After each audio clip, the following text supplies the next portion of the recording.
lectures or previous video lectures, we already discussed about the nature of matter, state of matter, matters के particles का nature क्या होगा, states जो different states हैं उनके particles का nature क्या होगा. इन टॉपिक्स के बारे में हम ऑलरेडी प्रीवियस वीडियोस में लेक्चर डिस्कस कर चुके हैं. तो आज हम एक न्यू टॉपिक स्टार्ट करेंगे. फर्स्ट उससे पहले एक बार पार्टिकल्स जो मैटर के जो पार्टिकल्स उनका जो नेचर होगा उनको एक बार समझ लेते हैं, बिकॉज उससे जो अदर जो फर्दर टॉपिक्स हैं उनको समझने में बहुत ज़्यादा हेल्प होगी. So characteristics of particles of matter की अगर हम बात करें तो इसमें कुछ कैरेक्टरिस्टिक्स हैं कि मैटर के पार्टिकल्स के हम पढ़ चुके हैं, फिर हम इसको एक बार रिवाइज कर लेते हैं इन टॉपिक को समझने के लिए. The particles of matter are very small. हमें पता है that matter के particles बहुत ज़्यादा small हैं, जिसमें हमारे पास एटम है और मॉलिक्यूल है. The particles of matter have space between them. हमें पता है कि particles के जो matter के जो particles हैं उनके बीच में space भी है, solids में बहुत ज़्यादा कम है और gases में बहुत ज़्यादा है. The particles of matter are constantly moving. We all know that particles of matter are constantly moving. हाँ, solid में हमें दिखाई नहीं देता है, but हाँ, वो वहाँ पर भी थोड़ा बहुत वाइब्रेशन होता है. The particles of matter attract each other. जो particles हैं वो matter के जो particles हैं एक दूसरे को attract करके रखते हैं, एक दूसरे के ऊपर attraction force अप्लाई करते हैं और वो जो attraction force है वो solids में सबसे ज़्यादा होता है और liquids में उससे कम और gases में सबसे कम. तो ये कुछ characteristics थे. इसके बाद हम हमारे बुक में जो टॉपिक है diffusion, हम उसके बारे में बात कर लेते हैं. diffusion क्या होगा? The spreading out and mixing of a substance with another substance due to the motion of its particles is called diffusion. Means किसी एक substance का दूसरे substance के साथ mix होना because of movements of its particle, मतलब उसके particles की जो movement है उसके उस matter के उस object के पार्टिकल्स के बीच में जो मूवमेंट है, जो मोशन है, उनकी वजह से उनका एक दूसरे में मिक्स होना, उस प्रोसेस को हम बोलेंगे डिफ्यूजन. ओके, डिफ्यूजन को हम एक तरह सिंपल वर्ड में, सिंपल लैंग्वेज में बोले या समझाए तो उसे किसी अदर मैटर का दूसरे मैटर में या किसी अदर स्टेट के मैटर का दूसरे स्टेट के मैटर में या दो डिफरेंट स्टेट्स का आपस में मिक्स होने को हम डिफ्यूजन बोल सकते हैं. The rate of diffusion increase on increasing the temperature of the diffusing substance. Simple सी बात है, अगर मैं टेम्परेचर को इंक्रीज करूँगा तो मेरा जो डिफ्यूजन प्रोसेस है वो भी इंक्रीज हो जाएगा, क्योंकि अगर मैं if I will increase the temperature the kinetic energy will be also increase in matter. अगर मैं किसी भी ऑब्जेक्ट के टेम्परेचर को इंक्रीज करूँगा तो उसकी काइनेटिक एनर्जी भी इंक्रीज होगी और काइनेटिक एनर्जी इंक्रीज होगी मीन्स मूवमेंट जो है पार्टिकल्स के बीच में वो इंक्रीज होगा. और हम डिफ्यूजन में बात ही कर रहे हैं मूवमेंट ऑफ पार्टिकल्स या पार्टिकल्स के बीच की मूवमेंट की या मोशन की. तो नॉर्मल सी बात है, टेम्परेचर इंक्रीज करने पे जो डिफ्यूजन प्रोसेस है वो भी इंक्रीज हो जाएगा. डिफ्यूजन के कुछ एग्जांपल समझ लेते हैं. अब डिफ्यूजन क्या हर स्टेट में होता है? गैसेस में हमें पता है, जनरल हमारी लाइफ में हम देखते रहते हैं, लिक्विड्स में हम देखते रहते हैं. लिक्विड्स में आप लोग क्या करते हैं? सॉलिड को लिक्विड में डिफ्यूज करते हो, गैस को लिक्विड में डिफ्यूज करते हैं, मिक्स करते हैं ना. सॉलिड वाला थोड़ा ट्रिकी है, थोड़ा मुश्किल है समझना, बट ऐसा नहीं है पॉसिबल नहीं होता है. सॉलिड टू सॉलिड भी डिफ्यूजन होता है, बट वो इतना स्लो होता है कि हम उसको देख नहीं पाते या ऑब्जर्व नहीं कर पाते. उसके बारे में हम आगे पॉइंट पे डिस्कशन करेंगे. पहले हम बात कर लेते हैं कि डिफरेंट जो अलग अलग स्टेट्स हैं, डिफरेंट स्टेट्स हैं, उनमें डिफ्यूजन किस तरह से होता है. तो हम बात करें different diffusion in different state. First है डिफ्यूजन इन गैसेस. अब गैसेस के अंदर डिफ्यूजन किस तरह से होता है उसके बारे में बात कर लेते हैं. फर्स्ट इसमें एग्जांपल है diffusion in gases is very very fast. Normal सी बात है, फास्ट क्यों है? बिकॉज पार्टिकल्स के बीच में बहुत ज्यादा स्पेस है, दूसरे गैस के पार्टिकल्स आके बहुत इजी वे में उसमें एडजस्ट हो जाते हैं और एडजस्ट हो जाते हैं अगर वो बीच में, तो नॉर्मल सी बात है उनकी मिक्सिंग भी बहुत आराम से हो जाती है. दैट्स व्हाई यहाँ पर जो डिफ्यूजन है गैसेस के अंदर वो बहुत जल्दी होता है और बहुत फास्ट भी होता है. Light gases diffuse faster than heavy gases. Normal सी बात है, जो लाइट गैसेस होती है, लाइट गैसेस मतलब जिनका टेम्परेचर ज्यादा है या तो हल्की गैसेस है, लाइट गैसेस होती है जिनका वेट कम होता है कंपेयर टू अदर गैसेस के, तो वो गैसेस इजी वे में जल्दी से डिफ्यूज हो जाती है बिकॉज उनके पार्टिकल्स और ज्यादा लाइट होते हैं. और ज्यादा लाइट होने की वजह से उनकी जो मूवमेंट है वो और ज्यादा होती है और उनका मोशन और ज्यादा होता है. तो ज्यादा मूवमेंट और ज्यादा मोशन की वजह से उनके डिफ्यूजन की जो रेट भी है वो भी इंक्रीज हो जाती है. इसके कुछ एग्जांपल्स की बात करें तो फर्स्ट एग्जांपल है the smell of food being cooked in the kitchen reaches us even from considerable distance. अगर हमारे घर पे किचन में कोई भी फूड आइटम बन रहा होगा तो उसकी स्मेल हमें रूम में बैठे बैठे आ जाती है. रीजन ये है, जब वो फूड आइटम प्रिपेयर होता है तो उसके अंदर हम जब उसके अंदर से जब गैस रिलीज होती है, गैस के पार्टिकल्स लाइट होते हैं, स्टीम फॉर्म में होते हैं, वेपर फॉर्म में होते हैं, गैस के पार्टिकल्स काफी लाइट होते हैं। वो पार्टिकल्स या उस फूड के पार्टिकल्स से जो गैसेस रिलीज हुई है वो एयर में मिक्स होती है, क्योंकि एयर के गैसेस के बीच में डिफ्यूजन बहुत जल्दी होता है, बहुत फास्ट होता है, वो एयर में मिक्स होती है। एयर में मिक्स होकर वो एयर के साथ जो कि कहीं भी मूव कर सकती है एयर, और हमारे पास जहां हम रूम में बैठे हैं वहां तक वो स्मेल हमें आ जाती है। तो ये रीजन। अच्छा, सेम चीज अगर कोल्ड ऑब्जेक्ट की बात करें, आप दूसरे रूम में जाके आइसक्रीम ओपन करो, आप दूसरे रूम में जाके कोल्ड ड्रिंक ओपन करो, तो ऐसा थोड़ी होता है कि कोल्ड ड्रिंक और आइसक्रीम की स्मेल आपको दूसरे रूम तक आ रही नहीं आएगी, बिकॉज उसमें पार्टिकल्स हैवी हैं, वो इतने फास्ट मूवमेंट नहीं दिखा रहे हैं जितना ये जो लाइट वेट पार्टिकल्स है जिनका टेम्परेचर ज्यादा है वो पार्टिकल्स मूवमेंट दिखा सकते हैं। Secondly, fragrance of burning incense stick and perfume.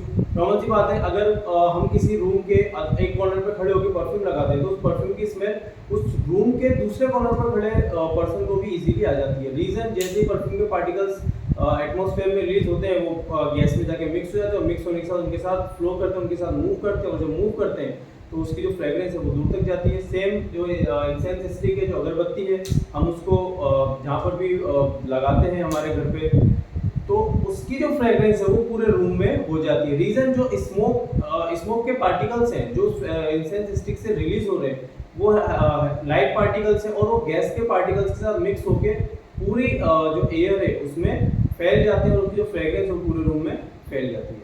तो ये टॉपिक था डिफ्यूजन। अभी डिफ्यूजन के हम आगे की सॉलिड्स में किस तरह से डिफ्यूजन होगा, लिक्विड्स में किस तरह से डिफ्यूजन होगा, हम इसको आगे डिस्कस करेंगे।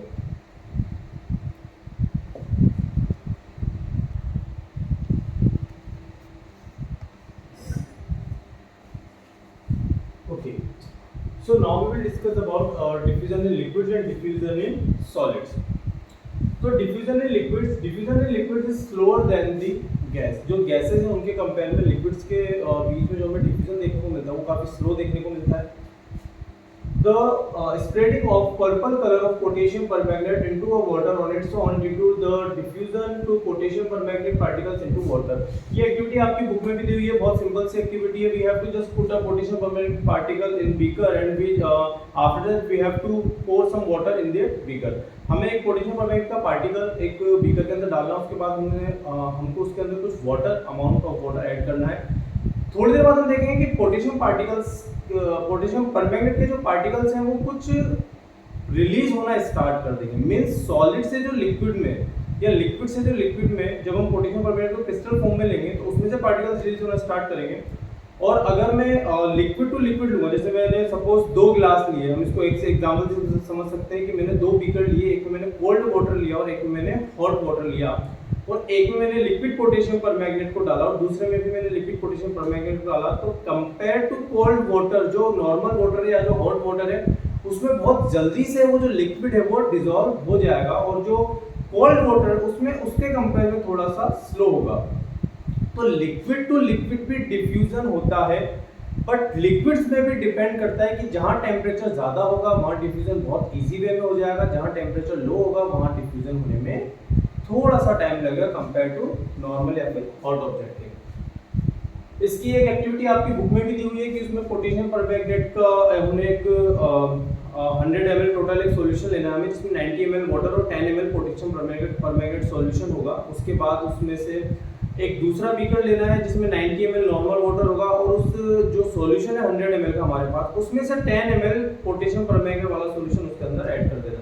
इस तरह से ऐड करते जाना है। उसके बाद हमें लास्ट में देखने को मिलेगा कि जो बीकर होगा उसका कलर शेड काफी ज्यादा लाइट होगा, बिकॉज वहां पर पोटेशियम परमैंगनेट के पार्टिकल्स होंगे, बट कंपैरेटिवली जो फर्स्ट बीकर में तो उसके कंपेयर में बहुत ज्यादा कम होंगे। दैट्स व्हाई उसका जो कलर है उसका जो शेड है वो काफी ज्यादा लाइट होगा। ये ऑलरेडी हम क्लास में डिस्कस कर चुके हैं। आप लोग आपके एनसीईआरटी की बुक में से इस वाले एग्जांपल को देख सकते हैं, काफी सिंपल है, आपको इजीली समझ में आ जाएगा। Diffusion in solid is very slow process. अब डिफ्यूजन इन सॉलिड ये थोड़ा सा सुनने में ऑकवर्ड लगता है कि सॉलिड्स के अंदर कैसे डिफ्यूजन होगा। अगर मैं इस बोर्ड को या फिर मैं इस डस्टर को, इस वुड को यहाँ पर रख दूं तो क्या इनके अंदर डिफ्यूजन होना स्टार्ट हो जाएगा? तो यस, डिफ्यूजन होगा, बट बिकॉज यहाँ पर first thing attraction force between particles इतना ज्यादा हाई है कि वो डिफ्यूजन होने में इतना टाइम पीरियड लेगा, मतलब बहुत ज्यादा टाइम पीरियड कंज्यूम कर सकता है, ऑलमोस्ट 1 मंथ, 6 मंथ, 1 ईयर, इतना टाइम तक कंज्यूम कर सकता है। ठीक है, डिफ्यूजन इन सॉलिड्स के कुछ एग्जांपल्स हैं, हम यहाँ पे बात करते हैं। फर्स्ट एग्जांपल है, if we write something on black board with a white chalk. अगर मैं ब्लैक बोर्ड पे कुछ व्हाइट चॉक से लिखता हूँ, सेम मार्कर में भी होता है, इसकी बात करेंगे भी, and leave it unclean for a considerable period of time, we will find that it becomes quite difficult to clean blackboard। Normal सी बात है, जब ब्लैक बोर्ड पे हमको चॉक से लिख देते हो, सपोज वो काफी टाइम तक हमने उसको क्लीन नहीं किया, अनक्लीन रह गया हमसे, तो आफ्टर 10 डेज 15 डेज 1 मंथ बाद उसको क्लीन करना थोड़ा क्या होगा, डिफिकल्ट होगा। अगर वो क्लीन भी हो जाएगा तो भी उसके कुछ जो शेड्स होंगे, जिस हैंडराइटिंग में मैंने लिखा होगा उसके जो शेड्स होंगे वो मुझे बोर्ड पे देखने को मिलेंगे, बिकॉज में क्या हुआ, जो चॉक के पार्टिकल्स थे, कैल्शियम कार्बोनेट जो पार्टिकल्स थे, वो सॉलिड उस बोर्ड के अंदर जाके क्या हो गए, स्टिक हो चुके हैं। अगर मैं उनको पूरी तरह से रिमूव कर लेता हूँ तो वो बोर्ड क्लीन होगा, अदरवाइज उस पार्टिकल्स के जो मार्क्स हैं, उस चॉक के जो मार्क्स हैं, वो मुझे बोर्ड पे देखने को मिलेंगे। सॉलिड इन सॉलिड का एक और एग्जांपल है, if you will put a zinc road. अगर मैं एक जिंक मेटल की रोड को लेता हूँ और मैं उसको एक मर्क्यूरी के मेटल में डिप कर देता हूँ। You all know that mercury is exception, mercury liquid state में फाइंड होती है। अगर मैं उसको उसमें डिप कर देता हूँ तो आफ्टर सम टाइम क्या होगा कि मर्क्यूरी के पार्टिकल जिंक मेटल रोड में जाकर एडजस्ट हो जाएंगे। अच्छा, वहां पर हमें डिफ्यूजन देख, ये भी बहुत स्लो प्रोसेस है। ऐसा नहीं है कि आप हैंड टू हैंड डिप करोगे आपको पार्टिकल जाते हुए दिखने लग जाएंगे, नहीं, ये काफी स्लो प्रोसेस है, ये भी बहुत ज्यादा टाइम कंज्यूम करेगा। बट वहां पर हमें एक चीज समझ में आ रही है कि दोनों एलिमेंट्स लिक्विड्स हैं, जिंक भी, सॉरी, दोनों एलिमेंट मेटल्स हैं, सॉलिड्स हैं, जिंक भी सॉलिड है और मर्क्यूरी जो है वो लिक्विड फॉर्म में है मेटल पर लिक्विड फॉर्म में। बट वहां पर हमें जो डिफ्यूजन का प्रोसेस है, जो हम बात कर रहे हैं डिफ्यूजन इन सॉलिड्स, वो हमें इजीली देखने को मिल सकता है। डिफ्यूजन इन मेटल्स की बात करें तो वो भी हमें उसके थ्रू हम समझ सकते हैं। तो यहाँ पर ये दो एग्जांपल्स थे डिफ्यूजन इन सॉलिड्स के। ज्यादा इसका एनसीईआरटी में डिस्कस नहीं किया गया, अभी हम बस डिफ्यूजन की डिफाइन और तीनों स्टेट में डिफ्यूजन को कैसे देख सकते हैं ये हम समझेंगे। सेकंड चैप्टर के अंदर ये जो डिफ्यूजन की वजह से जो न्यू प्रोडक्ट बन रहा है या फिर जो कंपाउंड न्यू बनेगा, जैसे सॉलिड सॉलिड से डिफ्यूज करके क्या फॉर्म कर रहा है, गैस गैस आपस में मिक्स होकर क्या फॉर्म कर रहे हैं, गैस और लिक्विड आपस में मिक्स होकर क्या फॉर्म करेंगे, उनके क्या एग्जांपल्स है, ये हम ऑलरेडी सेकंड चैप्टर में डिस्कस करेंगे।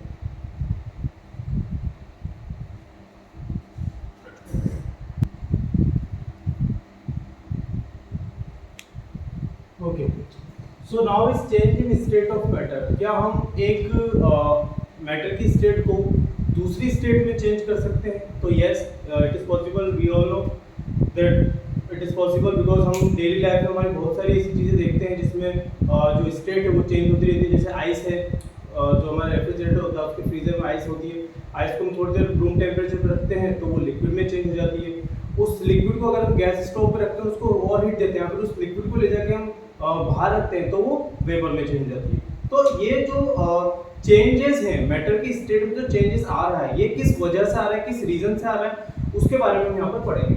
सो change in state of matter, first we can see that by changing in temperature. मतलब हम जो स्टेट में चेंज है वो टेम्परेचर में चेंज करके भी कर सकते हैं, और बाय चेंजिंग इन प्रेशर, हम प्रेशर में भी चेंज करके उस स्टेट में चेंज कर सकते हैं। फर्स्टली हम बात करेंगे effect of change of temperature. हम टेम्परेचर में किस तरह से चेंज करके स्टेट को चेंज कर सकते हैं। फर्स्ट है सॉलिड टू लिक्विड चेंज। अब सॉलिड को जब मुझे लिक्विड में चेंज करना है तो उससे क्या बोलेंगे, एक बार पहले देख लेते हैं, फिर इसको एग्जांपल्स के थ्रू भी समझेंगे। The process in which a solid substance change into a liquid, it's known as its melting, or on which temperature it will be started melting. This temperature or that point is known as melting point of that solid or substance। जिस process को जिस temperature पर कोई भी solid मैंने लिया, जिस temperature पर वो सॉलिड अपने मॉलिक्यूल्स के अट्रैक्शन फोर्स को ब्रेक डाउन करके लिक्विड में चेंज होना स्टार्ट कर देगा, उस प्रोसेस को मैं बोलूंगा सॉलिड का मेल्ट होना। और जिस पर्टिकुलर टेम्परेचर पर वो पार्टिकल्स के बीच में जो अट्रैक्शन फोर्स ब्रेक डाउन होंगे और वो लिक्विड्स में चेंज होगा, उस पर्टिकुलर टेम्परेचर को हम बोलेंगे मेल्टिंग पॉइंट। इसका बहुत सिंपल सा एग्जांपल है आइस। आइस को हम सीधा वाटर में चेंज करते हैं लिक्विड फॉर्म में, ये होता है हमारा सॉलिड फॉर्म।